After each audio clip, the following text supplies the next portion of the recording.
So I've talked a whole lot about connected speakers and specifically Amazon and Alexa and the Echoes and all that, but I've never really touched on Google Home here, and it's time to fix that because they're really good, they're really competitive, and we now have 3 speakers in the family. There's the original Google Home, of course, and more recently we have the Google Home Mini, tiny little thing, not a whole lot of money. Now at the end of 2017 we have the granddaddy, the new guy, the big cheese, big speaker. But you know what? It's also really compelling. You ready? Let's go take a look.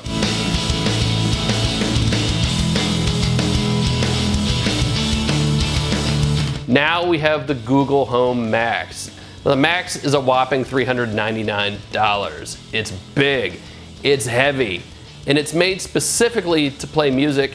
It also just happens to do all that other connected smart stuff. The overall design is actually a little blah, I think.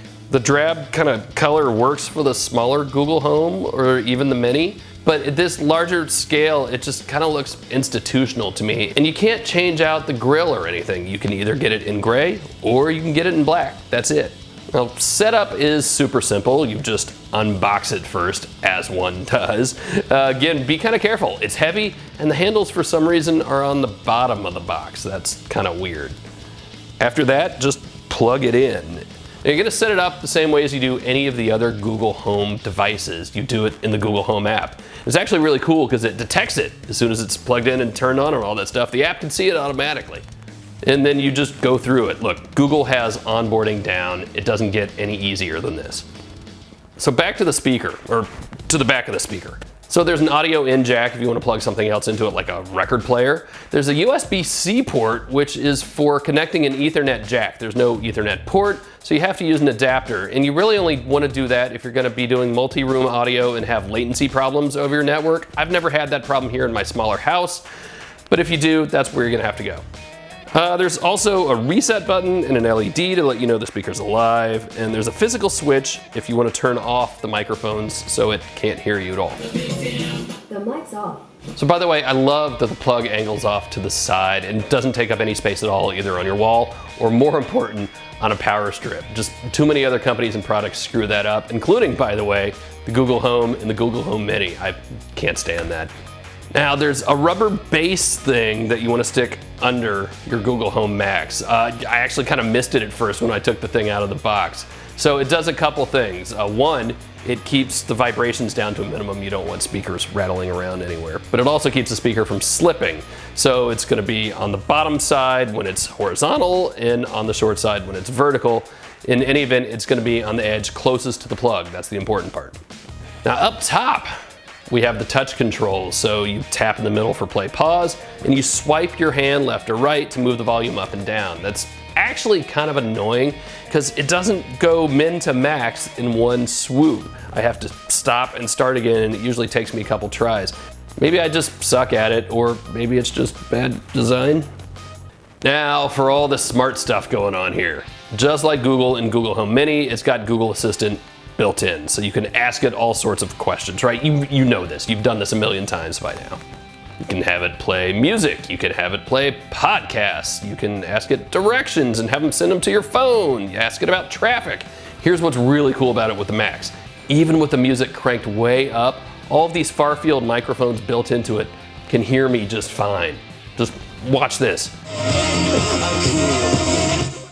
These mics are kind of crazy because I just said, "Hey Google," at that volume, and it heard me over the music. Sorry, I don't understand. So another cool thing about the Max and the mics is that it's actually listening to the sound as it's booming around and bouncing back to the speaker and the microphones, and it's adjusting it over time using artificial intelligence. Google calls it Smart Sound, and it's a really cool way to do this. I love that it does it automatically here. I don't have to lift a finger. So, how does it sound? Pretty damn good, and it better for the $400 price. I mean, look, like any speaker, it's gonna matter a lot what you're listening to on it, right? If the source material sucks, it's gonna suck coming back at you. But if it was done right, with a bunch of highs and a bunch of lows and mixed well in just a good recording, it's gonna sound really good on here. But let's talk about that price. It's not inexpensive at $400. I mean, at that price, you can get 3 Google Homes, or 5 at the current sale price of $80. You could get, what, 7, 8 Google Home Minis, depending on the price. It's a lot of money. But neither of them sounds as good as the Google Home Max. Full stop, end of story. Look, Google Home Max is made for music. That's what it does first. It does everything else second. So what's missing in the Google Home Max? A few things off the top of my head. There are no threads for mounting these on speaker stands or to stick them up against the wall or anything. Again, there's no Ethernet port, so you're gonna have to use an adapter through USB-C if you need that. And there's no real way to use this with your home entertainment system. I guess you could Bluetooth it into a stereo pair, maybe, but that's lagtastic and just a really bad idea, and it's not made for that, unfortunately. So the big question, is it worth $400? Because that's a lot of money, and I'm willing to bet that we're paying a little bit of an early adopter tax here, right? Look, prices can always come down. It's really hard to send them back up. Now, something else to consider, Google Home Max is unequivocally better than anything Amazon's put out at this point. Way better than all the Echoes. But that's not actually who Google is gunning for here. As you might have guessed, it's Sonos, and specifically the Play 3 and the Play 5. I tell you, it's really close. That's gonna be a whole nother video, so stay tuned for that. As for the Max, look, it's made to do music first. It's made to just blast your house with sound and do all that other assistant and connected home stuff second. It does it really well, but music is the main driver here.